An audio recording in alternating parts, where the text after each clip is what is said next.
분명 잘못된 것을 보고 한마디 했을 뿐인데 이상하게 분위기가 싸해진 적 다들 있으시죠?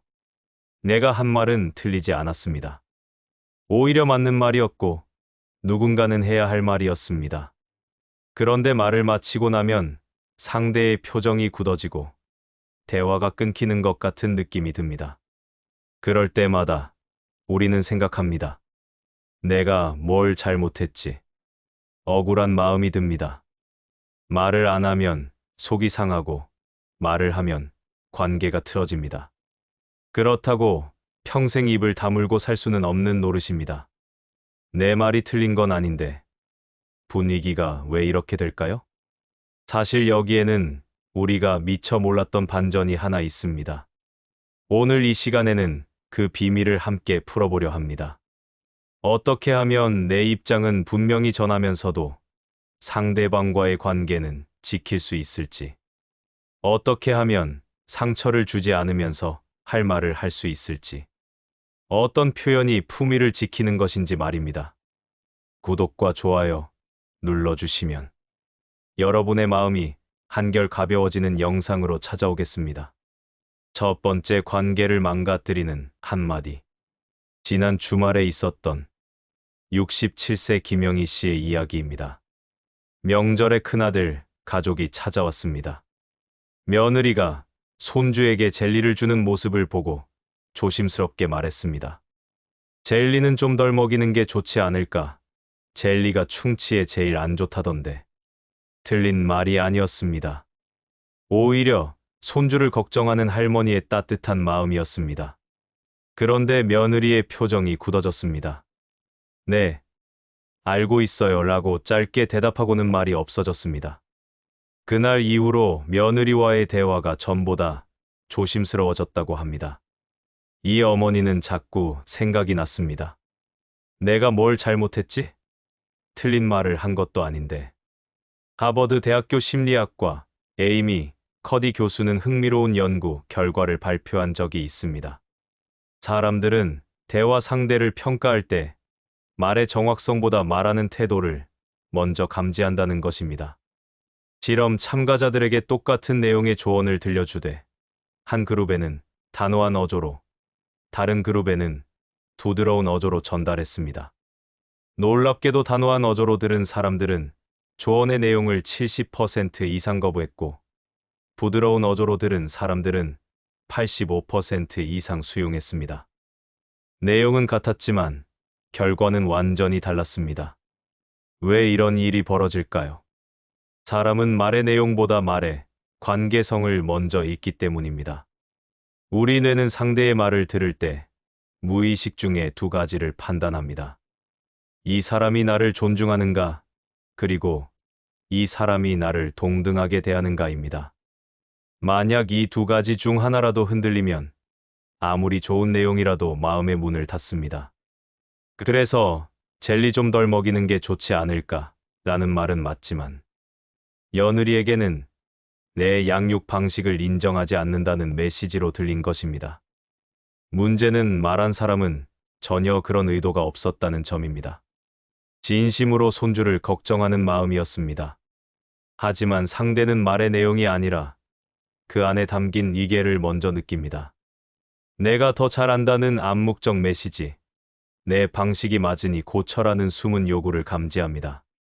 그 순간 대화는 조언이 아니라 평가가 됩니다. 프랑스 철학자 시몬 베유는 이런 말을 남겼습니다. 주의를 기울인다는 것은 영혼이 텅 비어 상대를 맞이할 준비가 되어 있다는 뜻이다. 진정한 소통은 내가 가진 것을 쏟아내는 게 아니라 상대를 온전히 받아들일 준비가 되어 있을 때 시작된다는 의미입니다. 우리는 때때로 착각합니다. 좋은 말, 맞는 말을 하면 상대가 당연히 받아들일 거라고 생각합니다. 하지만 관계는 그렇게 단순하지 않습니다. 말의 내용만큼이나, 아니 어쩌면 그보다 더 중요한 것이 말하는 방식입니다. 우리가 어떤 자세로 말을 시작하느냐가 상대의 마음을 여는 열쇠입니다. 맞는 말이 관계를 망가뜨리는 이유는 명확합니다. 말의 정확성만 챙기고 상대의 마음을 챙기지 못했기 때문입니다. 우리 모두 그런 순간이 있었습니다. 그래서 지금부터라도 조금씩 바꿔가면 됩니다. 천천히. 함께 말입니다. 두 번째, 내 말이 틀린 건 아니다가 위험해지는 순간. 정년 퇴임하는 63세 한동희 선생님의 이야기입니다. 학교에서 평생을 헌신하고 정년 퇴임을 하는데 퇴임식 날 후배 교사가 축하 인사를 건넸습니다. 선생님, 고생 많으셨습니다. 이제 편히 쉬세요. 그런데 그분은 이렇게 대답했습니다. 나는 쉬고 싶다는 생각이 없었어. 요즘 젊은 선생들 보면 너무 편하게만 생각하는 것 같아서 걱정이야. 교육은 희생이 필요한 건데. 순간 자리가 조용해졌고 후배 교사의 얼굴에서 미소가 사라졌습니다. 그 정년 퇴임하는 선생님은 나중에 후회하셨다고 합니다. 내 말이 틀린 건 아닌데 왜 이런 반응일까? 바로 이 순간입니다. 내 말이 틀린 건 아니다라는 생각이 위험해지는 순간입니다. 미국 오하이오 주립대학교의 브래드 부시먼 교수는 정당화된 공격성에 관한 실험을 진행했습니다.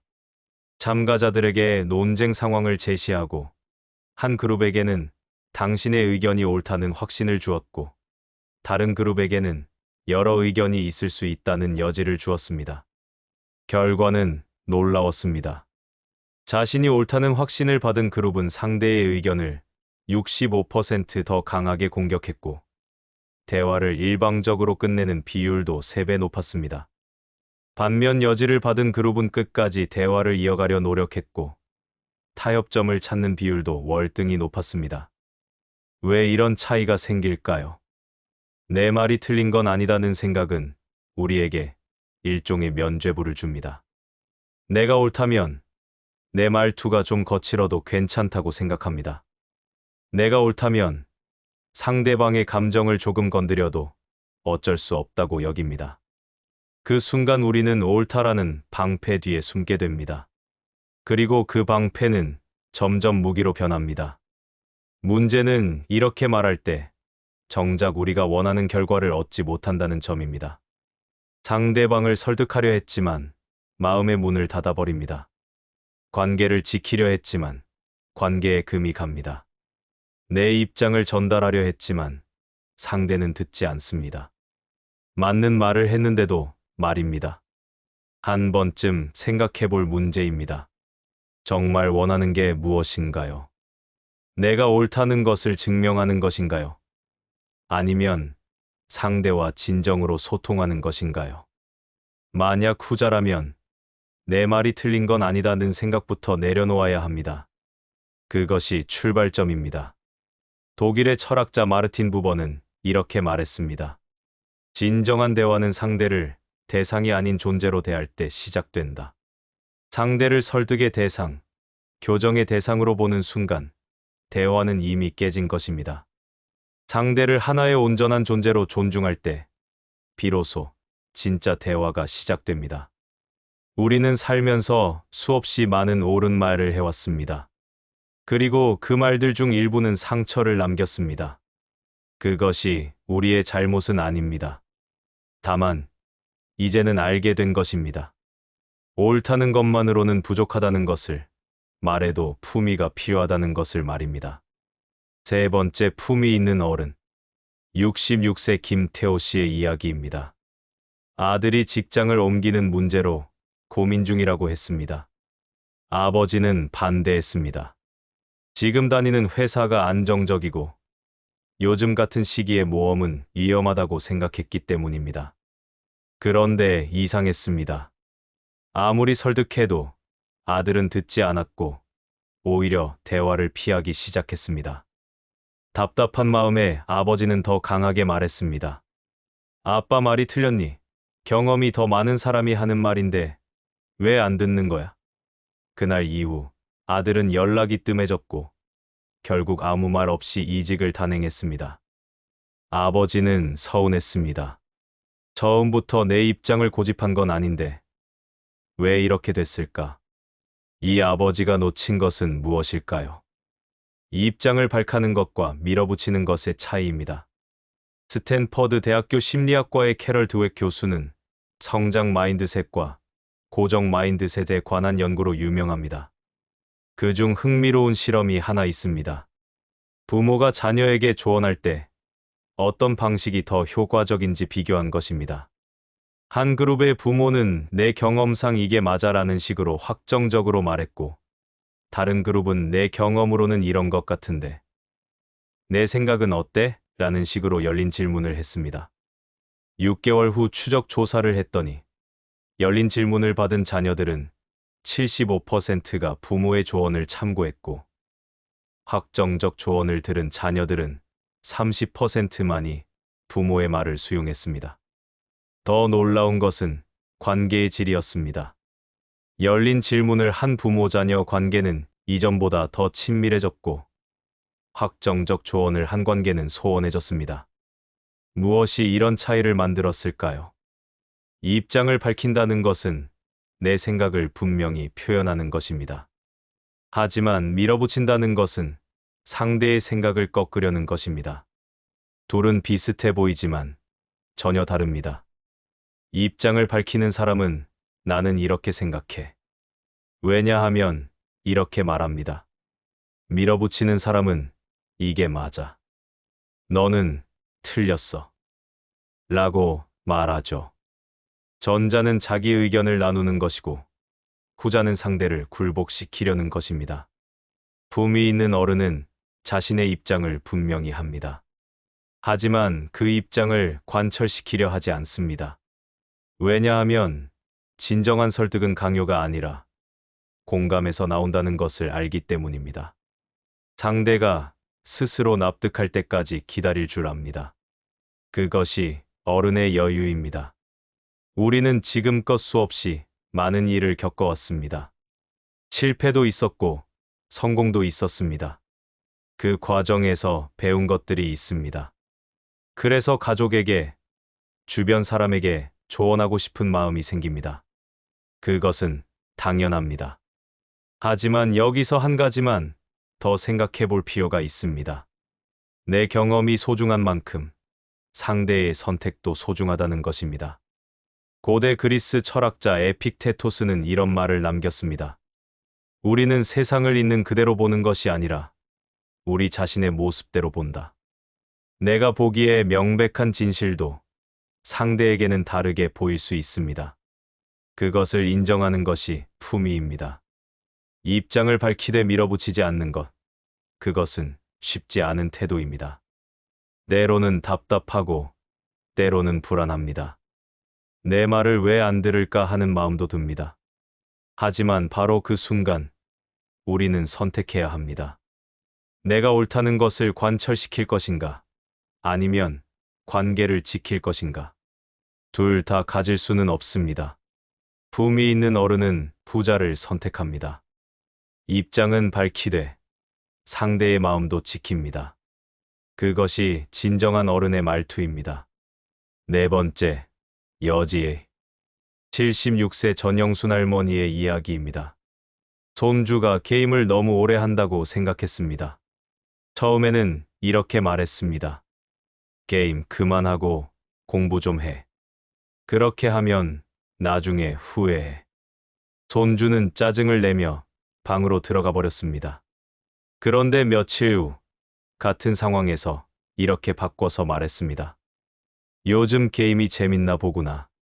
할머니도 어렸을 때 재밌는 것만 하고 싶었는데 말이야. 그래도 혹시 눈 아프지는 않아? 놀랍게도 손주가 잠시 후 게임을 끄고 나왔답니다. 할머니, 눈이 뻑뻑하긴 해요. 조금만 쉬었다가 할게요. 무엇이 달라진 걸까요? 첫 번째 말에는 여지가 없었습니다. 두 번째 말에는 여지가 있었습니다. MIT 미디어랩의 신시아 브리질 교수 연구팀은 설득 커뮤니케이션에 관한 흥미로운 실험을 진행했습니다. 사람들에게 건강한 습관을 권유할 때 어떤 방식이 가장 효과적인지 비교한 것입니다. 첫 번째 그룹에게는 이렇게 하세요라는 명령형 메시지를, 두 번째 그룹에게는 이렇게 하면 어떨까요? 라는 제안형 메시지를. 세 번째 그룹에게는 저는 이렇게 했는데 당신에게도 맞을지 모르겠네요. 라는 여지형 메시지를 보냈습니다. 8주 후 행동 변화를 추적한 결과 명령형은 12%, 제안형은 34%, 여지형은 무려 61%의 사람들이 실제로 행동을 바꿨습니다. 여지를 남긴 말이 5배 더 효과적이었던 것입니다.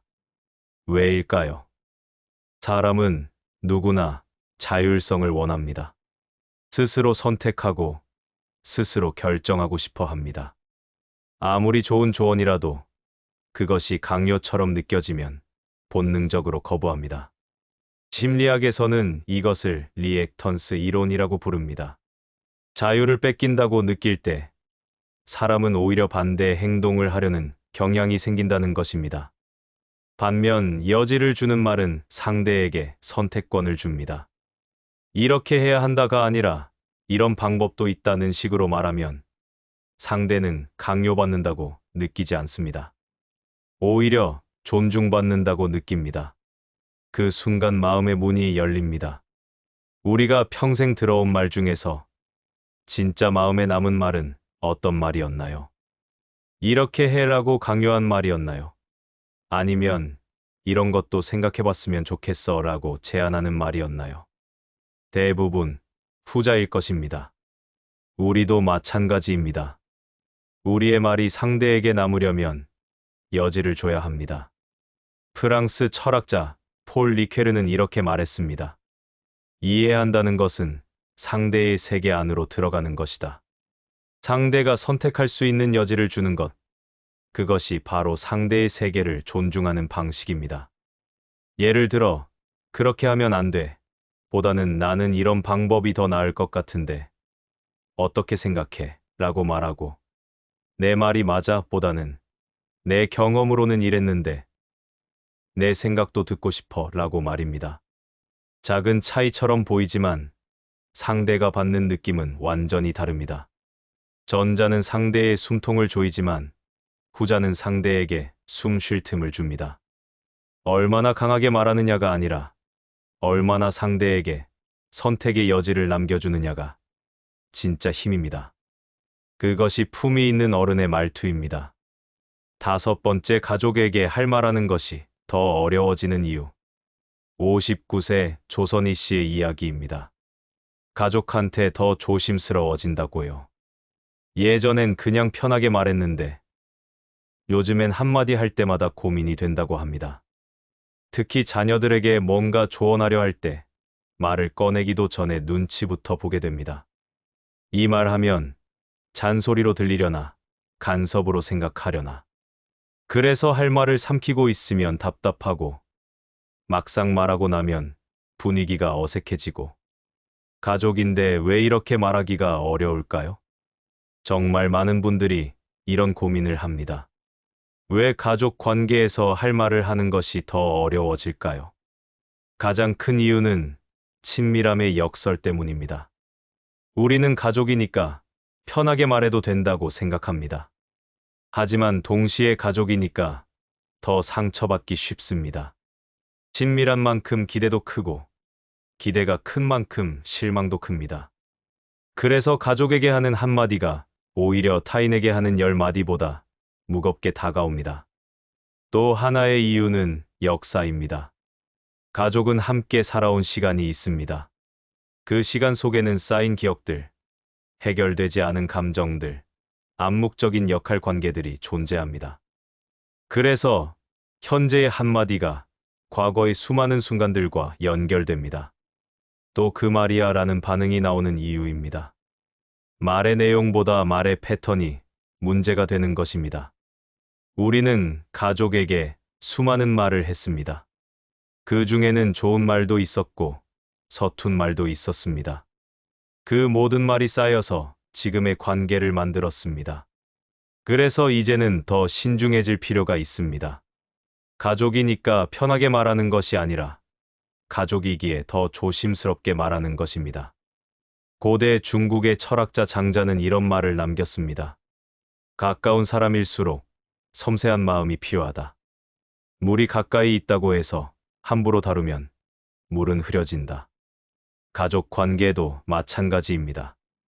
가까이 있다고 해서 함부로 말하면 관계는 흐려집니다. 그렇다면 어떻게 해야 할까요? 먼저 가족에게도 존중의 언어를 써야 합니다. 너 요즘 왜 이래? 가 아니라 요즘 힘든 일 있어? 로 말을 시작하는 것입니다. 작은 차이지만 상대가 받는 느낌은 전혀 다릅니다. 둘째, 내 입장이 아니라 내 감정을 표현해야 합니다. 내가 이렇게 하면 안 돼가 아니라 내가 이렇게 하면 나는 걱정이 돼라고 말하는 것입니다. 비난이 아니라 솔직함으로 다가가는 것입니다. 셋째, 말하기 전에 한 템포 쉬어야 합니다. 감정이 올라올 때 바로 말하지 않고 잠시 숨을 고르는 것입니다. 그 짧은 시간이 관계를 지킵니다. 가족 관계에서 말하는 것이 어려워진 것은 우리가 성숙해진 증거입니다. 이제는 아는 것입니다. 말이 얼마나 큰 힘을 가졌는지, 관계가 얼마나 소중한지를. 그래서 더 조심스럽고, 그래서 더 깊어지는 것입니다. 여섯 번째, 상대가 틀렸다고 느껴질 때의 말투. 72세 이철호 씨가 겪은 일입니다. 아파트 관리비 문제로 이웃과 의견이 엇갈렸습니다. 할아버지는 분명히 자신이 옳다고 생각했습니다. 규정도 확인했고 다른 사람들도 동의했습니다. 그래서 이웃에게 단호하게 말했습니다. 이건 규정에 어긋나는 거예요. 이렇게 하면 안 됩니다. 그런데 상대는 화를 내며 관계를 끊어버렸습니다. 할아버지는 억울했습니다. 내가 틀린 말을 한 건 아닌데 왜 저러는 걸까? 우리는 살면서 이런 순간을 자주 마주합니다. 상대가 분명히 틀렸다고 느껴지는 순간, 그때 어떻게 말해야 할까요? 예일 대학교에 된 칸 교수는 문화적 인지, 이론으로 유명합니다. 그의 연구에 따르면 사람들은 사실이 아니라 자신의 정체성에 따라 판단한다고 합니다. 실험 참가자들에게 명백한 데이터를 보여줘도 그 데이터가 자신의 믿음과 충돌하면 70% 이상이 데이터를 부정했습니다. 반대로 같은 데이터라도 자신의 믿음과 일치하면 90% 이상이 즉시 수용했습니다. 더 흥미로운 것은 상대를 강하게 설득하려 할수록 상대는 오히려 더 자기 입장을 고수했다는 점입니다. 이것이 의미하는 바는 명확합니다. 상대가 틀렸다고 느껴져도 상대를 직접적으로 공격하면 안 된다는 것입니다. 왜냐하면 상대는 자신의 의견을 지키는 것이 아니라 자신의 정체성을 지키려 하기 때문입니다. 당신이 틀렸어 라고 말하는 순간 상대는 그것을 당신이라는 사람이 틀렸어로 받아들입니다. 그러면 대화는 끝입니다. 그렇다면 어떻게 해야 할까요? 먼저 상대의 의견을 인정해줘야 합니다. 그렇게 생각하실 수도 있겠네요. 이 한마디가 상대의 마음의 문을 엽니다. 틀렸다고 말하지 않으면서도 다른 관점이 있다는 것을 열어놓는 것입니다. 둘째, 당신이 틀렸다가 아니라 나는 이렇게 본다로 말해야 합니다. 제가 보기에는 이런 점도 있는 것 같아요. 이렇게 말하면 상대는 공격받는다고 느끼지 않습니다. 오히려 다른 시각을 배우는 기회로 받아들일 수 있습니다. 셋째, 즉각적인 결론을 내리지 말아야 합니다. 지금 당장 결정할 필요는 없을 것 같아요. 조금 더 고민해 보시는 게 어떨까요? 시간을 주는 것입니다. 사람은 누가 강요하면 반발하지만 스스로 깨달으면 자연스럽게 받아들입니다. 고대 로마의 철학자 마르쿠스 아우렐리우스는 이렇게 말했습니다. 사람들이 틀렸을 때 그들을 설득하려 하지 말고 그들이 스스로 발견하도록 도와라. 진정한 설득은 상대를 굴복시키는 것이 아니라 상대가 스스로 깨닫게 만드는 것입니다. 예를 들어 그건 틀렸어요. 보다는 저는 조금 다르게 이해했는데 혹시 제가 놓친 부분이 있을까요? 라고 왜 그렇게 생각하세요? 보다는 그렇게 생각하시는 이유가 궁금해요. 말씀해 주시겠어요? 라고 바꿔 말하는 겁니다. 차이가 느껴지시나요? 전자는 상대를 막다른 골목으로 몰아넣지만 후자는 상대에게 대화의 문을 열어줍니다. 상대가 틀렸다고 느껴지는 순간 우리에게 필요한 것은 정의가 아니라 지혜입니다. 내가 옳다는 것을 증명하는 것보다 관계를 지키는 것이 더 중요합니다. 그것이 품위 있는 어른의 태도입니다. 7번째 할 말은 하되 관계를 남기는 말투. 70세 문석훈 씨의 고민입니다. 친구 모임에서 자꾸 무리한 제안을 하는 사람이 있습니다. 다들 나이가 있는 사람들인데 등산을 너무 자주, 너무 멀리 가자고 하신다는 겁니다. 거절하고 싶은데 말을 꺼내기가 어렵고, 안 하면 속상하고, 막상 하면 분위기가 어색해진다고 하셨습니다. 할 말은 해야 하는데 관계가 틀어질까봐 걱정이에요. 이것이 우리가 평생 마주하는 딜레마입니다. 할 말은 해야 하는데 관계를 망가뜨리고 싶지 않은 것입니다. 하버드 대학교 협상 프로그램의 윌리엄 유리 교수는 긍정적 거절의 기술에 관한 연구를 오랫동안 진행했습니다. 그는 2,000명이 넘는 사람들을 대상으로 실험을 진행했는데 거절하는 방식에 따라 관계 만족도가 크게 달라진다는 것을 발견했습니다. 단순히 안 돼라고 말한 경우 관계 만족도는 평균 35% 하락했습니다. 하지만 그건 어렵지만 이런 방법은 어떨까요? 라는 식으로 대안을 제시한 경우 관계 만족도는 오히려 12% 상승했습니다. 거절했는데도 관계가 더 좋아진 것입니다. 여기서 중요한 교훈을 얻을 수 있습니다. 할 말을 하되 관계를 남기려면 거절의 기술이 아니라 연결의 기술이 필요하다는 것입니다. 단순히 싫다고 말하는 것이 아니라 나는 이런 이유로 어렵지만 당신의 마음은 이해한다는 것을 함께 전달해야 합니다. 그래야 상대는 거절당했다고 느끼지 않습니다. 오히려 존중받았다고 느낍니다. 구체적으로 어떻게 말할 수 있을까요? 첫째, 이해와 거절을 함께 담아야 합니다. 등산 가고 싶으신 마음 충분히 이해해요. 나도 예전엔 그랬으니까요. 그런데 요즘은 무릎이 예전 같지 않아서 조금 걱정이 돼요. 이렇게 말하면 상대는 배려받았다고 느낍니다. 둘째, 나의 한계를 솔직히 말해야 합니다. 제가 요즘 체력이 예전 같지 않아서요 라고 말하면 상대는 공격받았다고 느끼지 않습니다. 상대의 문제가 아니라 내 상황이 어렵다는 것을 알리는 것입니다. 셋째, 대안을 제시해야 합니다. 대신 가까운 곳으로 가면 어떨까요? 이렇게 말하면 거절이 아니라 제안이 됩니다. 관계를 끊는 것이 아니라 새로운 방식으로 이어가는 것입니다. 독일의 철학자 한나 아렌트는 이렇게 말했습니다. 용기는 시작하는 데 있고 지혜는 끝내는 데 있다. 할 말을 하는 것은 용기이고 관계를 남기는 것은 지혜입니다. 우리는 이 둘을 모두 가질 수 있습니다. 실생활에서 말을 할 때 그 일은 제가 하기 어려워요. 보다는 그 일은 제가 지금 다른 일 때문에 여유가 없어서 어려울 것 같아요. 대신 이 부분은 도와드릴 수 있어요. 라고 그건 좀 무리예요. 보다는 그 계획 좋은데 제 상황에는 조금 무리일 것 같아요. 이렇게 조정하면 어떨까요?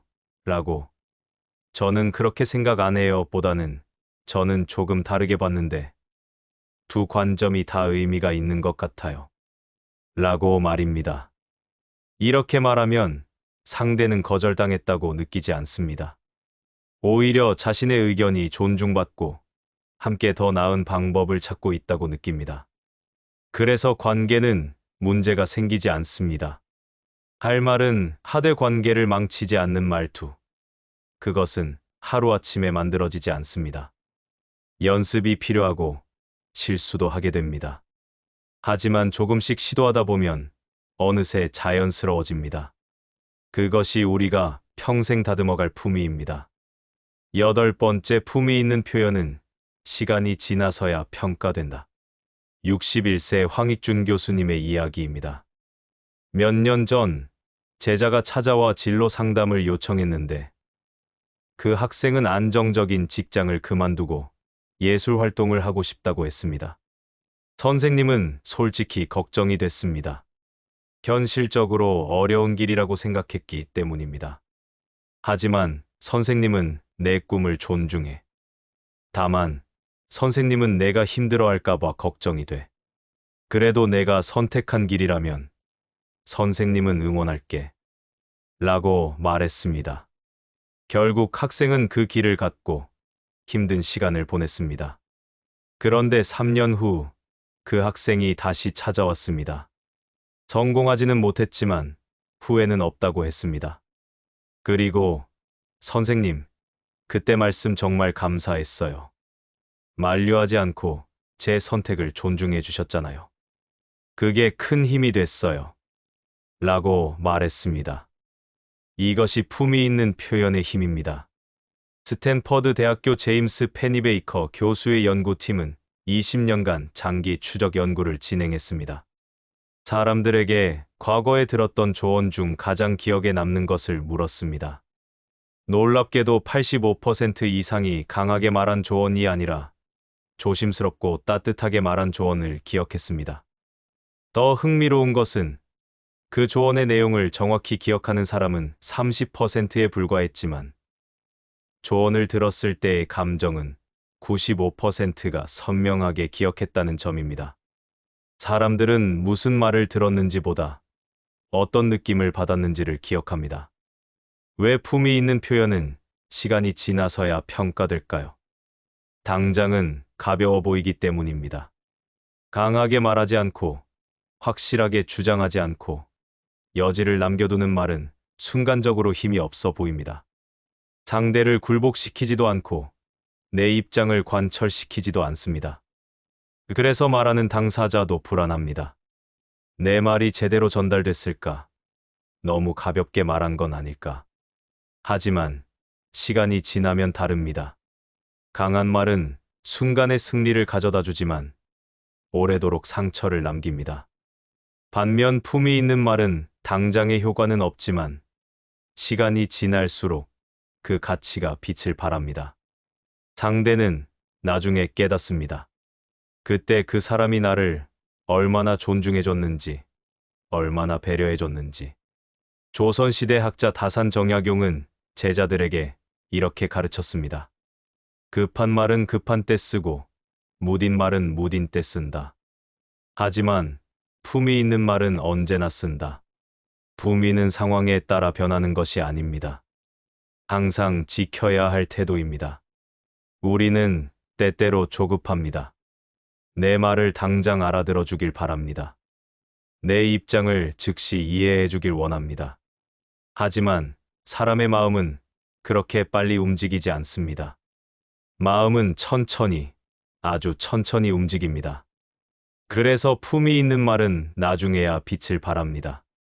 우리가 평생 들었던 말 중에서 진짜 마음에 남은 말은 무엇이었습니까? 이렇게 해라고 명령한 말이었나요? 아니면 내 선택을 존중해라고 격려한 말이었나요? 대부분 후자일 것입니다. 우리가 남기고 싶은 말도 그런 말이어야 합니다. 영국의 작가 C.S. 루이스는 이런 말을 남겼습니다. 진정한 겸손은 자신을 낮게 생각하는 것이 아니라 자신을 덜 생각하는 것이다. 품위 있는 말도 마찬가지입니다. 내가 옳다는 것을 덜 생각하고 상대의 마음을 더 생각하는 것입니다. 실제로 어떻게 적용할 수 있을까요? 내 말이 맞아 보다는 내 생각은 이런데 내 말로 일리가 있어라고. 내가 더 잘 알아 보다는 내 경험상 이랬는데 상황은 계속 변하니까라고. 왜 내 말을 안 들어? 보다는 내 설명이 부족했나 봐. 다시 한번 얘기해 볼게. 라고 말입니다.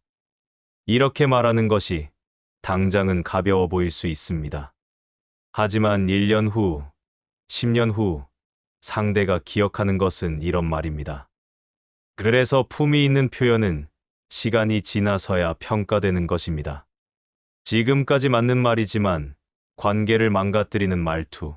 어떻게 하면 할 말은 하되 관계는 유지할 수 있는지를 살펴봤습니다. 그 과정에서 우리는 하나의 진실을 마주했습니다. 말의 힘은 옳고 그름에 있지 않고 품위에 있다는 것을 말입니다. 품위 있는 말투는 상대를 굴복시키지 않습니다. 상대를 존중합니다. 품위 있는 말투는 내 입장을 관철시키지 않습니다. 여지를 남깁니다. 품위 있는 말투는 당장의 승리를 가져오지 않습니다. 하지만 오랜 시간 지속되는 관계를 만듭니다. 우리는 지금까지 살아온 세월이 있고 경험이 있고 지혜가 있습니다. 그래서 할 말이 많습니다. 전하고 싶은 것도 많고 조언하고 싶은 것도 많습니다. 그것은 당연합니다. 하지만 동시에 우리는 압니다. 말이 얼마나 큰 힘을 가지는지, 말 한마디가 얼마나 오래 남는지를 말입니다. 그래서 우리에게 필요한 것은 더 강한 말이 아니라 더 품이 있는 말입니다. 더 많은 말이 아니라 더 신중한 말입니다. 더 옳은 말이 아니라 더 따뜻한 말입니다. 쉬운 일은 아닙니다. 때로는 답답하고 때로는 서운합니다. 할 말을 참는 것이 어렵고 여지를 남기는 것이 불안합니다. 하지만 그것이 우리가 추구해야 하는 길입니다. 이기는 말이 아니라 남는 말을 하는 것이 진정한 어른의 언어입니다. 이제 마지막으로 이것만 기억하세요. 내 말이 맞다는 것을 증명하려 하지 마세요. 대신 한번 더 고민해 보세요. 이 말이 상대방의 마음에 남아도 괜찮을까? 상대의 마음에 상처를 남기지는 않을까? 1년 후, 10년 후에도 후회하지 않을까? 그 질문에서 품위 있는 말투가 시작됩니다. 우리는 충분히 할 수 있습니다. 지금까지 살아온 시간이 그것을 증명합니다. 앞으로 살아갈 시간이 그것을 완성할 것입니다. 할 말은 하되 관계를 망가뜨리지 않는 품위 있는 말투를 쓰도록 연습해 보세요. 천천히, 조심스럽게, 그리고 따뜻하게 말입니다. 지금까지 골드 실버 라디오와 함께 해주셔서 감사합니다. 구독과 좋아요 눌러주시면 마음이 따뜻해지는 이야기를 다시 만나보실 수 있습니다.